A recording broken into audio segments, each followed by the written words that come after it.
여러분 안녕하십니까? 저는 황 작가입니다. 황 작가의 책 읽기에 오신 것을 환영합니다. 우리는 이탈리아의 니콜로 마키아벨리가 쓴 군주론을 읽고 있습니다. 물론 여기서 이탈리아는 이 당시에 지금의 이탈리아가 크게 5군데로 나뉘어져 있었기 때문에 피렌체에 살던 니콜로 마키아벨리가 쓴 책입니다. 이 책은 1500년대 초반에 쓰여졌고, 그리고 그 이후 시간이 흐르면서 시대에 따라 수많은 해석이 가미된 인문학의 고전 중에 한 권이라 할 수 있습니다. 여러분들 이 책을 읽기 이제 마지막 시간에 왔고요. 이미 우리가 본문을 읽었고, 오늘은 초판 번역본 해제와 그리고 역자 후기를 통해서 이 책, 우리가 앞부분에 읽었던 책을 다시 한번 다른 각도로 이해해 보도록 하겠습니다. 네, 239쪽부터 읽기를 시작하겠습니다. 여기 초판 번역본 해제라고 되어 있습니다. 이 부분을 읽겠습니다. 책의 239쪽입니다. 1. 니콜로 마키아벨리는 1498년 29세의 나이로 피렌체 공화정에 참여하여 주로 외교 업무를 담당하는 중책을 맡았다. 그러다가 1512년 스페인 공격에 의해서 피렌체 공화정이 무너지고 메디치가의 군주정이 복원되자 공직에서 추방되었다. 설상가상으로 1513년에 마키아벨리는 실패로 끝난 메디치 정부에 대한 음모에 연루되었다는 혐의로 체포되어 고문을 받고 투옥되기에 이르렀다. 하지만 같은 해 메디치 가문의 조반니 추기경이 교황 레오 10세로 즉위하자 특사를 받고 석방되었다. 석방되자마자 마키아벨리는 메디치 정부의 공직에 참여하려고 계획을 짜기 시작했고, 그 계획의 일환으로 군주론을 1513년 말경에 집필했으나 그의 기대는 실현되지 않았다. 낙심한 그는 결국 피렌체 교회에서 집거생활을 하게 된다. 공화주의자인 마키아벨리는 반메디치적이었고 공화주의적인 다른 지식인들과 어울리게 되었으며 이들의 지적인 영향을 받으면서 전술론과 자신의 공화주의적 사상을 담은 로마사 논고를 집필하게 되었다. 그러다가 1520년 마키아벨리는 메디치 궁정에 소개되어 같은 해 11월 피렌체의 역사에 대해서 저술하라는 임무를 부여받고 피렌체사를 집필하게 되었다. 그러나 메디치 정부는 1527년 프랑스군의 로마 약탈, 이로 인한 교황의 도주, 인민의 신임 상실 등의 이유로 마침내 붕괴되고 공화정이 복원되었다. 이는 공화주의자인 마키아벨리에게 기쁨과 환희의 순간이었으리라. 그는 공화정의 복원과 더불어 예전처럼 활동적인 공직에 복귀하고자 하는 희망을 품었을 것으로 보인다. 그러나 새로운 공화주의자들에게 마키아벨리는 한낱 늙고 하찮은 메디치 가문의 가신에 불과한 인물로 비쳤기 때문에 그 뜻을 이루는 것은 거의 불가능했다. 이를 예감하고 낙담한 탓인지 마키아벨리는 병을 얻었고 결국 1527년에 세상을 떠났다. 정치, 사상사적인 차원에서 볼 때 마키아벨리의 생애와 사상은 정치 권력과 정치 사상가의 관계에 관해서 많은 생각거리를 제공한다. 정치 사상가는 끊임없이 정치 권력의 행사에 개입하거나 관여하고자 하며 때로는 정치 권력의 성격 자체를 근본적으로 변형시키고자 한다.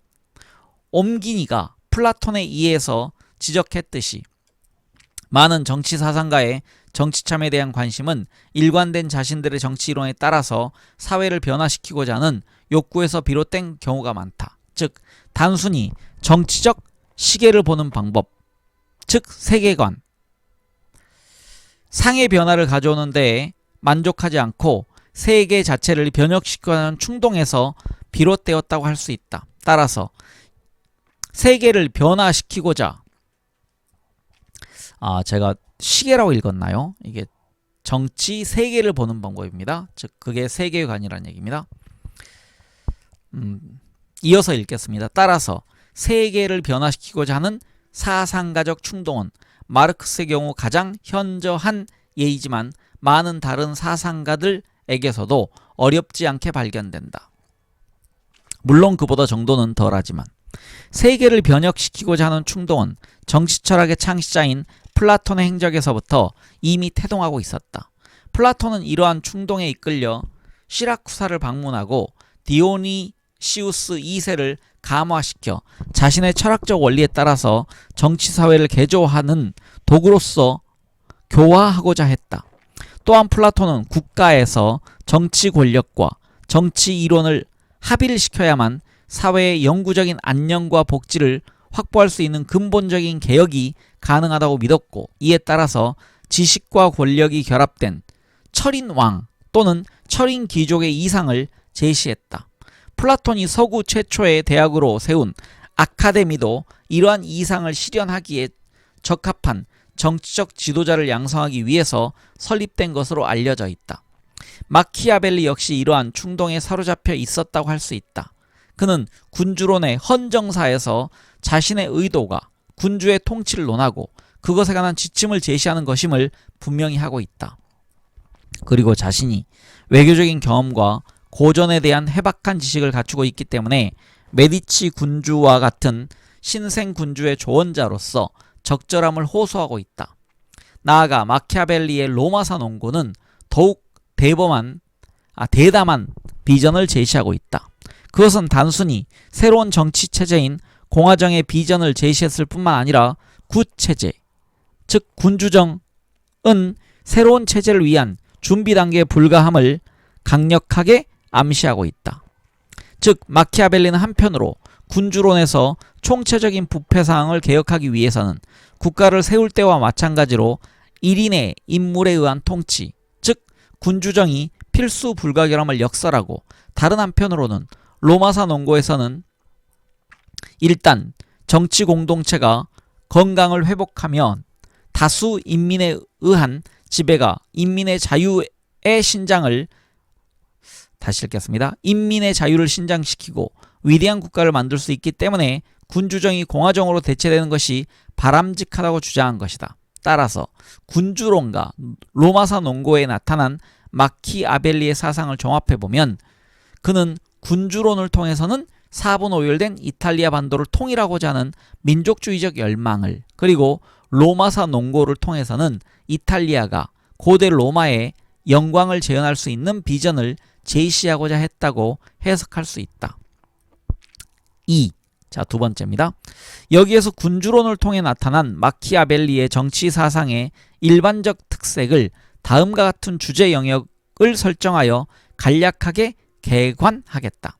곧 현실주의적 정치 사상과 이익 정치의 태동, 정치의 독자성과 자율성, 정치와 윤리의 관계, 정치에서의 외양과 본질의 문제, 그리고 마키아벨리의 정치 형이상학이 그것이다. 무엇보다도 마키아벨리의 정치 사상은 대표적인 현실주의 사상으로 평가받고 있다.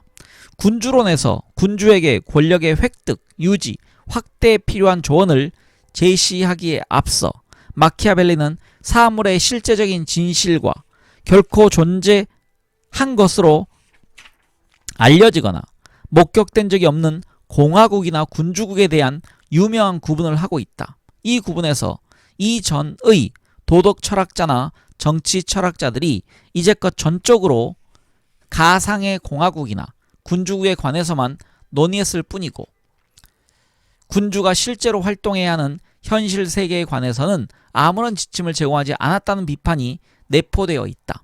그러나 정치 현실에 대한 과학적이고 실증적인 접근의 필요성에 대한 마키아벨리의 역설은 홉스에 이르러 비로소 군주에게서 개인으로, 국가의 본성에서 인간의 본성으로 확대되었다. 물론 마키아벨리는 아마도 국가에 대한 현실주의적인 이론이 인간의 본성에 대한 지식을 필요로 한다고 감지했을 것이고, 인간 본성에 대한 그의 언급이 예리한 통찰력을 품고 있었던 것은 사실이지만 이는 체계화되지 못한 채 그의 저작에 산만하게 흩어져 있을 뿐이었다.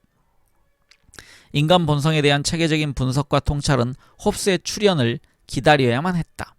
따라서 마키아벨리의 현실주의적 정치 사상은 국가의 통치자에게 적합한 행위를 처방하는 경우에 핵심적 원리나 중추적 개념을 아직 갖추지 못하고 있었다. 하지만 그의 사상은 16세기 말에 널리 쓰이기 시작하는 이익과 국가의 이성이라는 개념적 원초적 기반을 마련한 것으로 평가받고 있다. 이익의 개념은 두 가지 함의를 내포하고 있었다.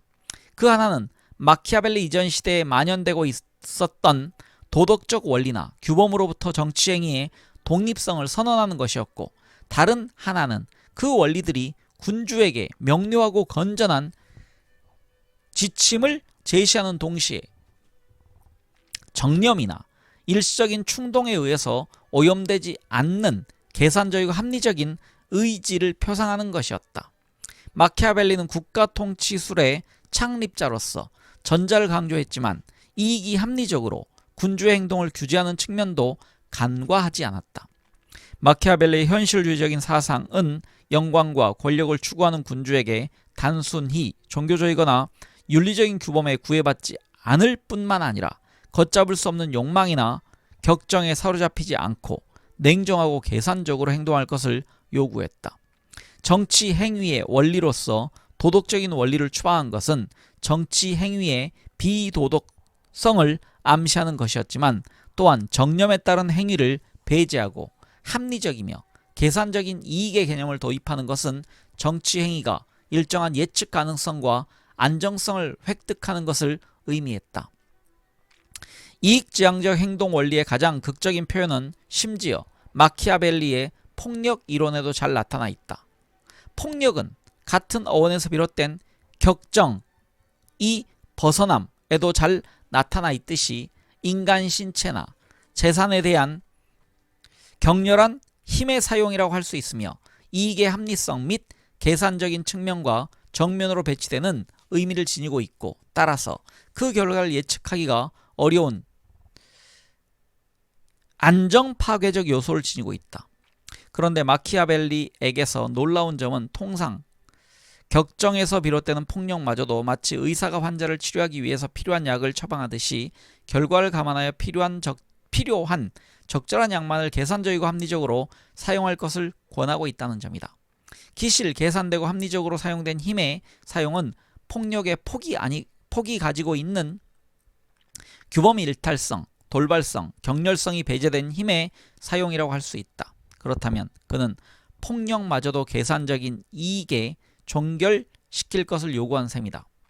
그러나 이러한 이익 정치는 정치 영역의 안정성을 확보하고 정치 행위의 역동성을 포착할 수 있겠지만, 정치 결사 특유의 공동체적 성격을 확보할 수 없다는 데에 마키아벨리 특유의 고민이 있었다. 따라서 이러한 이익 정치의 한계를 극복하기 위해서 군주로 마지막 장에서 돌발적으로 민족주의라는 공동체 지향적인 감정에 호소하지 않을 수 없었다는 윌린의 지적은 정치란 무엇인가라는 근본적인 문제와 관련하여 깊은 생각거리를 제공한다. 마키아벨리의 현실주의적인 정치 사상은 또한 정치 영역의 독자성과 자율성을 역설했다는 점에서 흔히 근대 정치 사상의 출발점으로 간주된다. 고대 그리스 사상에서 정치 영역의 독자성은 친숙한 관념이었지만, 중세 정치 사상은 교회 제도를 그 주요 주제로 삼아 전개되었고, 그 결과 그 개념들도 종교적 비유와 사상에 의해서 채색되었다. 이는 정치 질서가 독자성을 인정받지 못하고 종교적 질서의 하부 구조로서 포섭된 것과 그 궤를 같이 한다. 그러나 르네상스 이후 종교의 영향력이 퇴조하자 이탈리아의 정치 현상은 종교적 가치와 제도의 영향력을 벗어나서 더욱 순수한 형태로 그 모습을 드러내기 시작했다. 따라서 마키아벨리는 정치 영역을 독립적인 탐구 영역으로 설정하여 자연법 사상과 같은 중세적 사고방식과 결별하고 권력의 문제를 중심으로 정치 현상을 분석했다. 그는 정치 현상을 종교적 가치나 윤리적 고려를 배제하고 순수하게 권력의 획득, 유지, 팽창의 차원에서 조망했다. 이로 인해서 마키아벨리의 정치 사상은 사회 경제적 요소나 종교적 윤리적 요소가 정치에 미친 영향을 등한시했고, 그 결과 정치 현실의 다양하고 복잡한 측면을 포섭하지 못한 편협한 사상이라는 비난을 받을 수도 있다. 그러나 그 반면 그의 사상은 이데올로기의 다양성, 사회 경제적 차이, 종교적 윤리적 문화적 편차를 초월하여 권력 정치가 전개되는 상황이면 어디에서나 적용될 수 있다는 장점이 있다. 즉 마키아벨리의 권력 정치에 관한 통찰력은 셰익스피어 당시 영국의 궁정정치, 조선의 당파 싸움, 옛 소련의 크렘린의 권력 투쟁에도 모두 적용될 수 있다는 장점이 있는 것이다. 정치 현상이 종교나 윤리와 구별된다는 마키아벨리의 주장은 군주론의 제15장에서 제19장에 나오는 군주의 처신에 대한 유명한 논의에서도 자세히 나타나지만 마키아벨리의 용어 사용, 곧 마키아벨리가 군주에게 요구하는 덕의 개념상의 혁신에서도 상징적으로 드러난다. 대부분의 기독교 사상가들과 초기 르네상스 시대의 문필가들은 군주의 덕으로 기독교적인 의미의 덕, 즉 겸손함, 자선, 경건함, 정직함 등을 요구했다. 하지만 마키아벨리는 이러한 기독교적인 덕의 개념에 반기를 들고 군주에게 요구되는 덕으로서 고대 로마 공화정 당시 비루투에 해당하는 남성다움, 용맹스러움, 단호함 등을 요구했다. 즉 마키아벨리는 초기 로마 공화정의 정신으로 돌아가서 군주에게 남성다움 또는 전사의 덕을 요구했던 것이다. 마키아벨리 사상에 나타난 덕에 대한 이러한 개념상의 혁신은 정치적인 행위자에게 요구되는 정치적인 덕이 일반 사적인 생활에서 요구되는 윤리적인 덕과 구별된다는 점을, 곧 정치 영역의 독자성을 상징적으로 보여주는 것이라고 생각된다. 그런데 마키아벨리가 정치와 윤리를 구별했다고 하여 그의 사상에서 정치와 윤리의 관계에 대한 논의가 완성되는 것은 아니다. 마키아벨리의 사상에서는 물론 정치 사상사 전반에 걸쳐서 정치와 윤리의 적절한 관계 설정이 많은 사상가들의 끊임없는 관심거리가 되었다. 마키아벨리가 도덕적인 덕보다 권력의 기술 문제에 골몰했다는 점은 아무도 부인할 수 없다. 마키아벨리는 군주론에서 한니발의 비인간적인 잔인성 또한 덕으로 불렀다. 그러나 이를 기화로 해서 그의 정치 사상을 부도덕한 것으로 규정하는 것은 그의 사상을 잘못 이해한 결과라고 할 수 있다.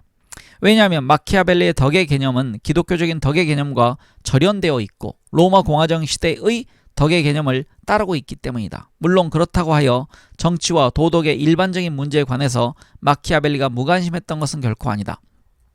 심지어 그는 정치에서의 도덕의 문제에 관해서 어떤 사상가 못지않게 민감했다고 해석할 수 있다.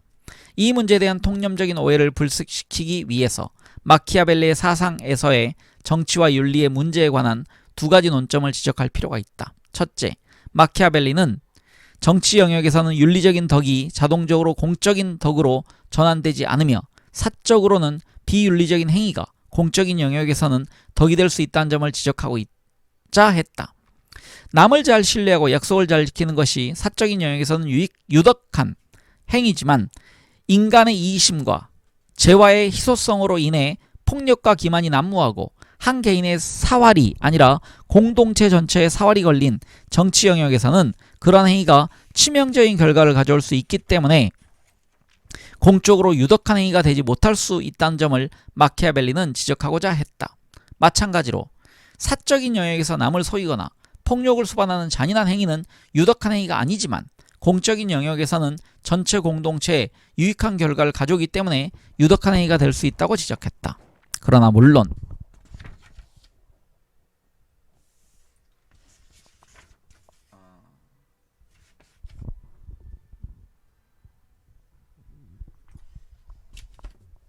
사람 이름이 나올 때마다 제가 좀 헤매고 있습니다. 월린이 지적한 것처럼, 제가 원리인지 윌리인지 안 보여서요. 월린이 지적한 것처럼 마키아벨리는 공적인 영역에서 항상 사적인 윤리에 반해서 행동하는 것이 적합하다고 주장한 것이 아니라 사적인 윤리 규범이 적용되지 않는 정치적 상황의 특수성과 한계를 지적하고자 부단히 노력했다. 즉 마키아벨리는 대부분의 정치적 상황이 불안정하고 유동적이기 때문에 국가 공동체와 인민은 사적인 개인과는 다른 방법으로 통치된다는 점을 지적하고자 노력했던 것이다. 이 점에서 마키아벨리의 정치 윤리가는 막스 베버가 소명으로서의 정치에서 구분한 확신의 윤리와 책임의 윤리 중 책임의 윤리에 해당하는 것이라고 해석할 수 있다.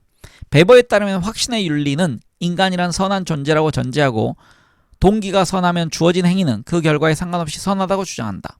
이에 반해서 책임의 윤리는 인간의 평균적인 악을 전제하고 이를 감안하여 행동해야 하며 따라서 동기의 선함보다는 결과의 선함이 더 중요하다고 주장한다. 베버의 이러한 구분은 일부 문제가 없지 않지만 기독교적 윤리가는 확신의 윤리에 마키아벨리의 정치적 윤리관은 책임의 윤리에 상응한다고 볼 수 있다. 둘째로, 그렇다고 하여 마키아벨리가 정치 영역에서 윤리적 문제에 무감각했다는 것은 아니다. 군주론의 여러 구절에서 나오듯이 마키아벨리는 정치적 행위가 사적인 행동에 공통적으로 적용되는 기준에 부합한 상황을 지적하고자 고심했다. 따라서 마키아벨리는 정부가 안정되고 확고한 상황에서 운영된다면 정부는 연민, 신뢰, 정직함, 인륜 그리고 종교와 같은 기존의 덕에 따라야 한다는 점을 강조했다. 곧 마키아벨리는 이와 같은 상황에서는 공적인 윤리와 사적인 윤리가 일치해야 한다고 역설했던 것이다. 물론 그는 동시에 정치적인 행위에 관한 규범을 사적인 관계를 규율하는 규범으로부터 분리시키고 구별했지만 이 경우에도 그는 정치적인 상황이 군주를 포함한 정치적 행위자에게 권력의 획득과 유지를 위해서 비정하고 내혹한 행위를 강요하는 경우가 비일비재하기 때문에 정치적인 삶보다는 사인으로서의 삶이 우월하며 영혼의 구원을 원하는 자는 차라리 정치 영역에 들어서지 않는 편이 낫다고 고백하고 있다. 이러한 고백은 정치적 행위자가 정치적 결정을 내릴 때 사인으로서는 하고 싶지 않고 또 해서는 안 될 반윤리적인 행위를 선택해야 할 경우가 많으며 이러한 선택에는 도덕적으로 많은 고뇌가 수반된다는 점을 마키아벨리가 익히 인식하고 있었다는 점을 의미한다. 이는 정치적인 상황이란 신과 악 중에서 일목요연하게 택이라는 것이 아니라 악과 보다 적은 악 중에서 보다 적은 악을 선택할 것을 요구하는 속성을 지니고 있음을 지적하는 것으로서 마키아벨리 사상의 현실주의적 면모를 잘 보여준다. 마키아벨리의 정치 사상을 논할 때 외양의 문제를 또한 빼놓을 수 없다. 그는 정치의 핵심을 상징과 외양으로 파악했다. 정치적 행위자로서 통치자는 능란한 위선자요 가장자여야 하며, 여기서 가장자라는 얘기는 가짜로 행위를 하는 사람입니다. 성실함, 자비, 인간애 및 신실함을 가지고 있는 것으로 보여야 한다. 마키아벨리의 정치 사상에서 외양의 강조는 대체로 4가지 함의를 지니는 것으로 보인다. 이를 간단히 살펴보도록 하자. 첫째, 마키아벨리는 정치가 이 본질의 영역이 아니라 외양의 영역에 속하는 것으로 파악한다. 플라톤과 같은 그리스 사상가나 중세의 정치 사상가들이 정치 영역에서 철학적 진리나 종교적 진리를 구현하고자 하여 정치 현상을 이러한 원리에 따라 규율하고자 했다면, 가령 플라톤의 경우 정치 권력은 선의 이데아를 실현하고자 하며 그 정당성 역시 철학적 지식에서 나온다 라고 한다면, 마키아벨리의 경우 정치는 변전무상한 생성과 현상의 영역이기 때문에 철학적 진리나 종교적 진리의 적용을 거부한다. 마키아벨리에게는 군주나 정치적 행위자들이 권력을 통해서 추구하는 것은 영혼의 완성이나 진리의 실현이 아니라 영광과 명예였는데 이 역시 외양의 속성에 불과하다. 둘째, 마키아벨리는 기만과 폭력이 횡행하는 정치 상황에서 정치적인 행위자가 자신을 정치적 적으로부터 보호하기 위한 보호색으로서 능숙한 가장과 위선을 필요로 한다는 의미에서 외양의 중요성을 강조한다. 대부분의 정치적인 상황이 불안정하고 유동적이기 때문에 정치적 행위자가 한결같이 일관되게 기존의 도덕률을 채택하게 되면 그의 행위는 적에게 쉽게 노출되고 간파되어 정치적으로 파멸을 초래할 위험이 커진다. 그리고 이는 정치 행위자 개인의 파멸에 그치지 않고 정치 공동체의 사활에 관련된 결과를 초래하는 것이 통상적인 정치적 상황이다. 따라서 통치자는 외국의 적으로부터 자신의 국가를 보호하기 위해서 또는 국내의 적으로부터 자신의 권력을 보호하기 위해서 적절한 위장과 기만을 통해서 외양을 조작할 필요가 있다는 것이다. 셋째, 통치자는 통상의 윤리로부터 일탈하여 정치 상황의 필연적 논리에 따라서 행동해야 될 경우가 많은데 그 경우에도 권력의 유지에 필수적인 대중의 지지를 확보하기 위해서 능숙한 가장과 위선이 필요하다는 인식이다.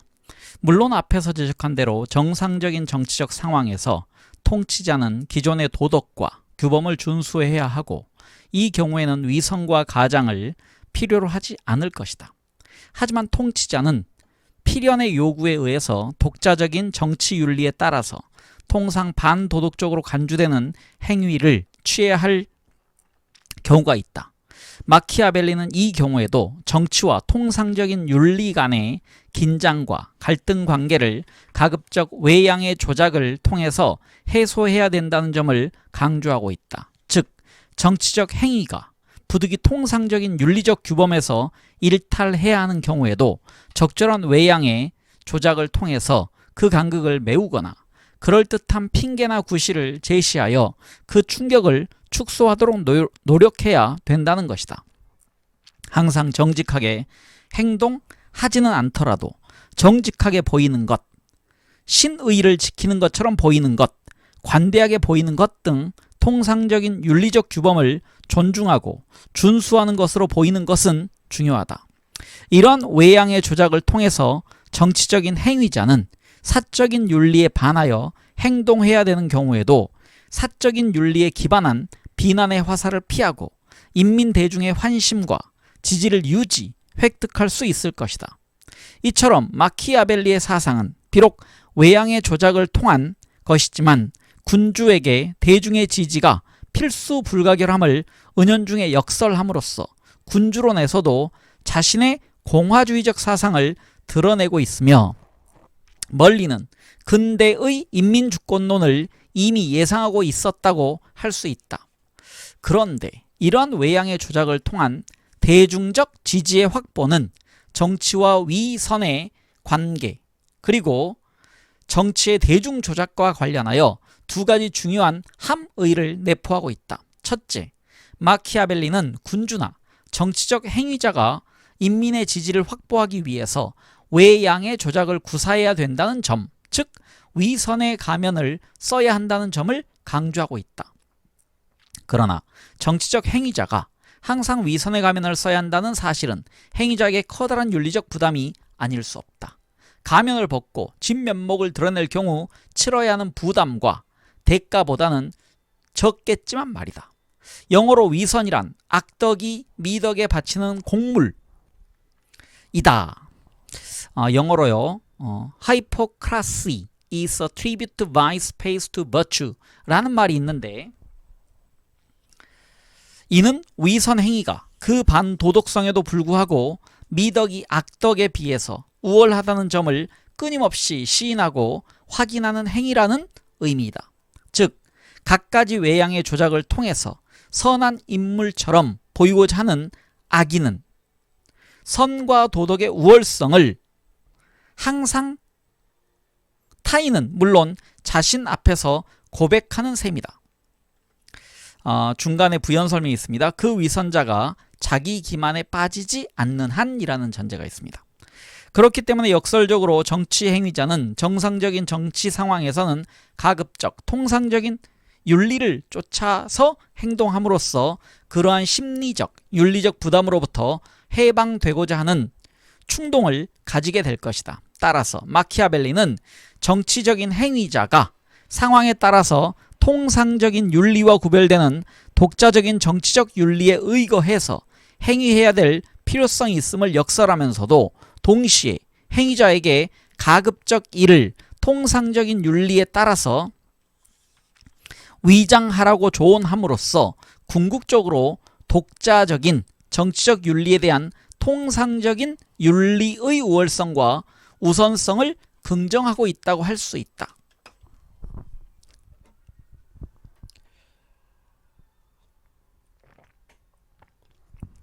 두 번째 함의는 마키아벨리가 독자적인 정치적 윤리의 적용과 이를 은폐하기 위한 외양의 조작을 예외적이고 비정상적인 정치 상황에 대처하기 위한 처방으로서 제시했음에도 불구하고 이러한 처방은 마키아벨리의 본래 의도와는 달리 정치 일반에 확대 적용될 수 있는 가능성이 항상 있다는 점이다.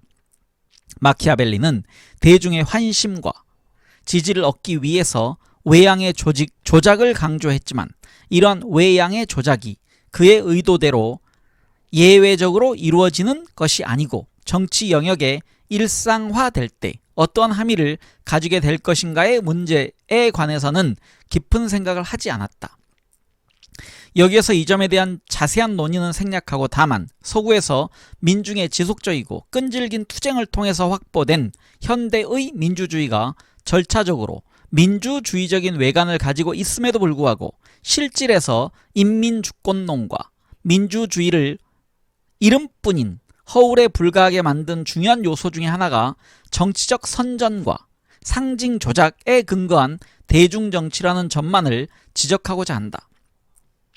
여기서 상징 조작, 선정과 상징 조작은 다른 말로 곧 외양의 조작 이렇게 되어 있습니다.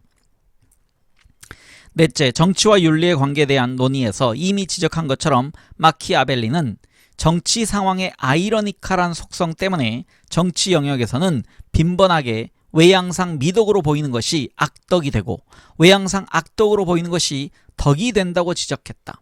예를 들면 정치 상황에서 통치자의 관후함, 관후함은 관대하고 후함입니다. 영어로 리버럴리티라고 되어 있습니다. 다시 읽겠습니다. 그래서 예를 들어 정치 상황에서 통치자의 관후함은 국고를 탕진하게 되고 이는 궁극적으로 인민의 세금으로 부담되기 때문에 악덕으로 전환되는 반면 통치자의 인색함은 사적으로는 악덕이지만 세금 부담을 줄이고 그 결과 시민들에게 보다 많은 재산을 남겨놓기 때문에 공적으로는 미덕이 된다는 것이다. 또 하나의 예는 자비로움과 잔인함이다. 통치자가 자비로워서 쉽게 죄인을 용서하게 되면 기강이 문란해져서 권력과 질서를 유지하기 힘들어지고 급기야 엄격하고 잔인한 통치를 해야 되는 상황에 봉착하기 때문에 결과적으로 초기의 자비로움이 악덕이 되는 반면에 잔인함이라도 절약해서 사용하면 기강을 바로 잡아서 자비로움보다도 더 관대한 결과를 나중에 가져오기 때문에 덕이 된다는 것이다. 즉 잔인함은 단지 소수의 사람에게만 해를 가하고 나머지 다수는 두려움에 의해서 그들의 행동이 제지를 받는 반면 전자는 무질서를 양산하여 전체 공동체에 해를 입히거나 아니면 나중에 더 많은 사람에게 보다 잔인한 조치를 취해야 되는 결과를 초래한다는 것이다.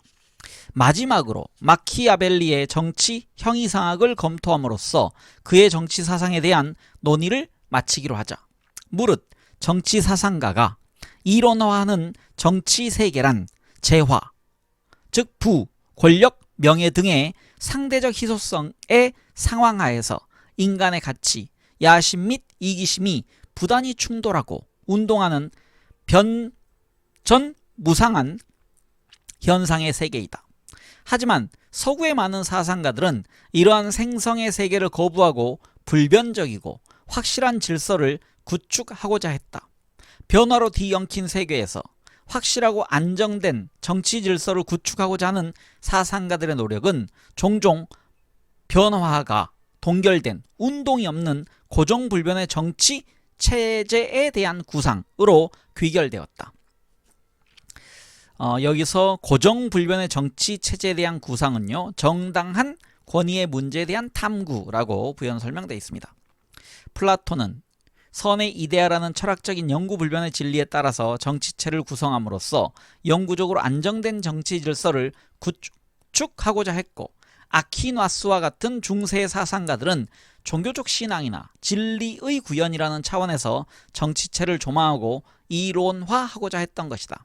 근대에 들어와서도 많은 사상가들이 자연법과 인간의 이성, 기하학적인 진리, 뉴턴의 물체의 운동법칙과 같은 물리학적 인진리에 상하는 정치운동의 법칙, 그리고 절대이성, 유물변증법 및 사적 유물론 등과 같은 확실하고 고정된 이론적인 틀을 통해서 정치체를 조망하고 이론화함으로써 정치 질서의 확실성과 안정에 대한 요구를 만족시키고자 했다. 그들 자신들이 구상한 정치 질서가 비교적 항구적이고 불변적인 원리에 기반한다면 그 정치 질서도 그러한 원리가 담지한 항구성과 불변성을 공유할 수 있으리라고 믿었기 때문이다. 이러한 원리가 바로 그들의 정치 형이상학에 해당한다고 할 수 있다. 그러나 이러한 형이상학적이고 과학적인 원리들은 정치 질서의 항구성과 안정성을 부여하는 반면 정치 세계의 다양성과 역동성을 간과하는 정치 사상을 산출하는 경향이 있었다.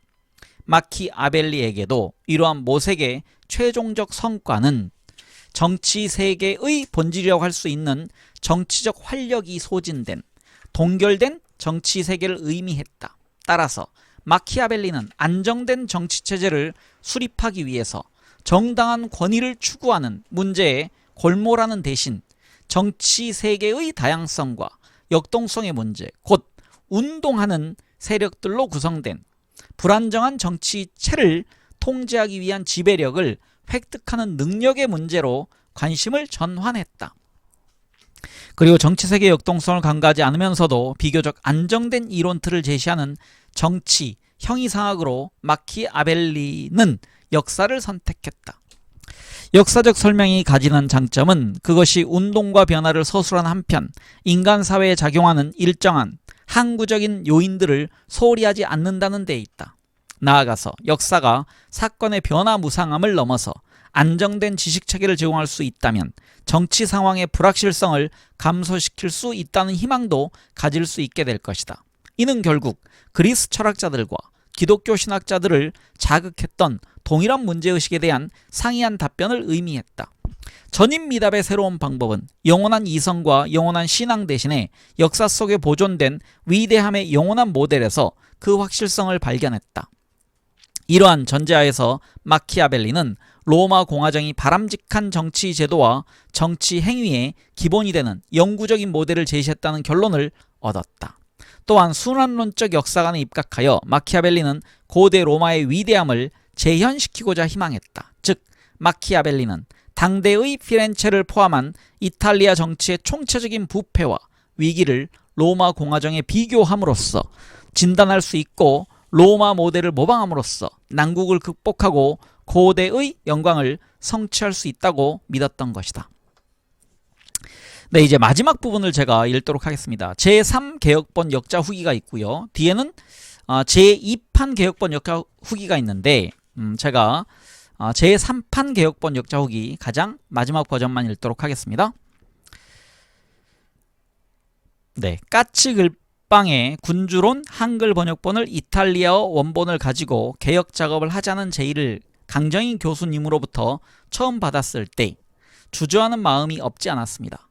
마키아벨리 전공자로서 군주론을 언젠가는 이탈리아어 원본으로 번역해보고자 하는 욕심이 있었기 때문입니다. 그러나 기존 번역본과 이탈리아어 본을 비교하는 작업을 시작하고 나서 저는 이 개정 작업에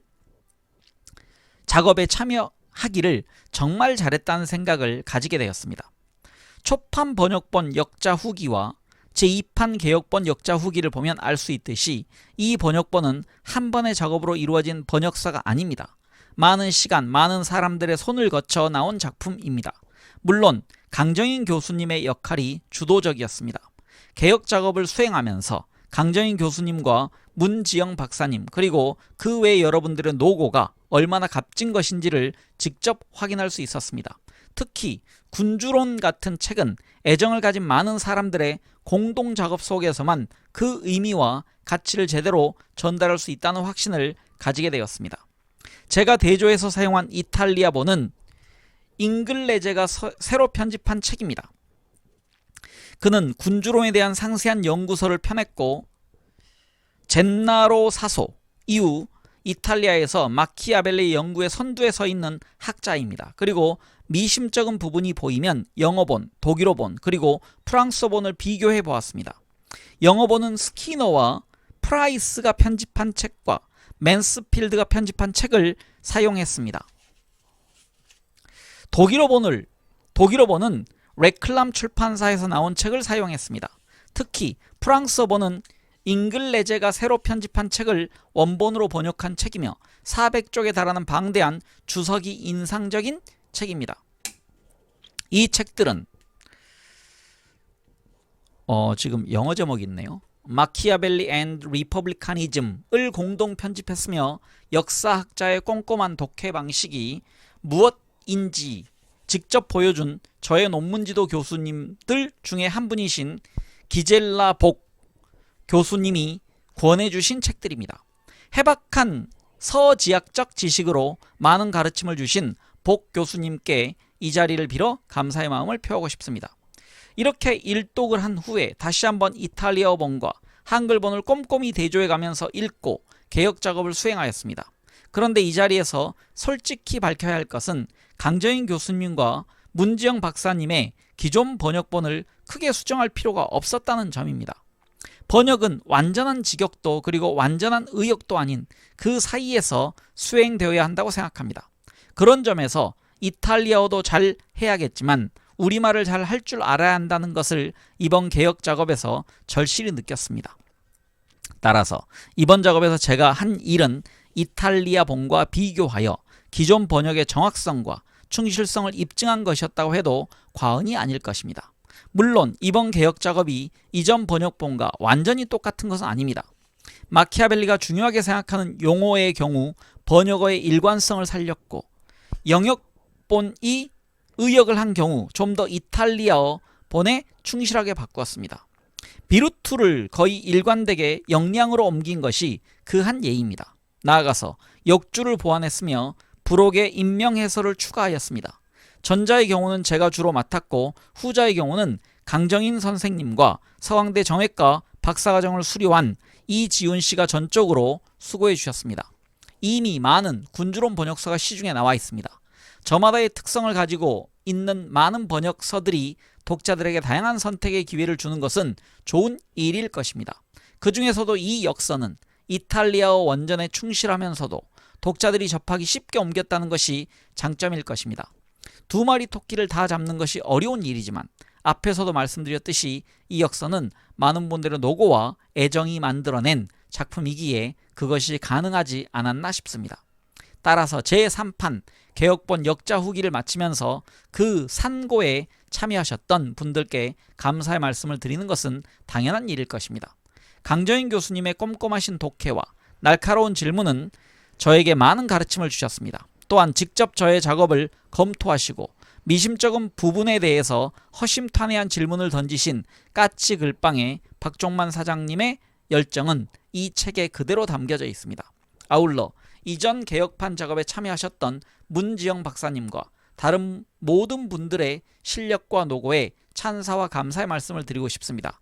이 모든 분들의 공동 작업이 전제되지 않았다면 이번 개정본은 나올 수 없었을 것입니다. 하지만 이번 개정본에서 나타날 수도 있는 오역이 있다면 그것은 전적으로 제가 천학비재한 탓일 것입니다. 여기서 천학비재하다는 얘기는 학문이 얕고 재능이 뛰어나지 못하다라고 본인을 낮출 때 쓰는 말입니다. 저는 절대 쓰지 않는 말입니다. 끝으로 우리나라에서 거의 최초로 시도되는 군주론의 이 이탈리아어 본 번역이 독자들에게 인정받고 사랑받게 된다면 옮긴 이들에게는 무한한 기쁨이 될 것입니다. 2007년 10월 김경희 이렇게 돼 있습니다. 제가 이 책의 그 역자 후기까지 좀 읽었는데요. 이 책을 이제 이런 고전을 번역한다는 건 상당한 그 부담이 있었을 겁니다. 그럼에도 이런 인문학에 대한 담대한 도전들이 계속 이어지는 것에 제가 감사와 박수를 드리고 싶습니다. 군주론, 여러분들은 특히 마키아벨리 혹은 마키아벨리즘 혹은 마키아벨리스트란 얘기를 평소에 많이 들으셨을 겁니다. 하지만 책을 읽었던 사람들은 그렇게 많지 않다. 그리고 책을 읽었던 사람도 끝까지 읽었던 사람들은 그리 많지 않을 것입니다. 여기 계신 많은 분들은 그 어려운 일을 해내신 분들로 간주될 수 있을 것입니다. 네, 군주론이라는 책을 제가 8번에 걸쳐서 읽었습니다. 함께 읽으신 많은 분들 감사드리고 다음 시간에 더 좋은 책으로 여러분과 함께 하도록 하겠습니다. 저는 황 작가였습니다. 감사합니다.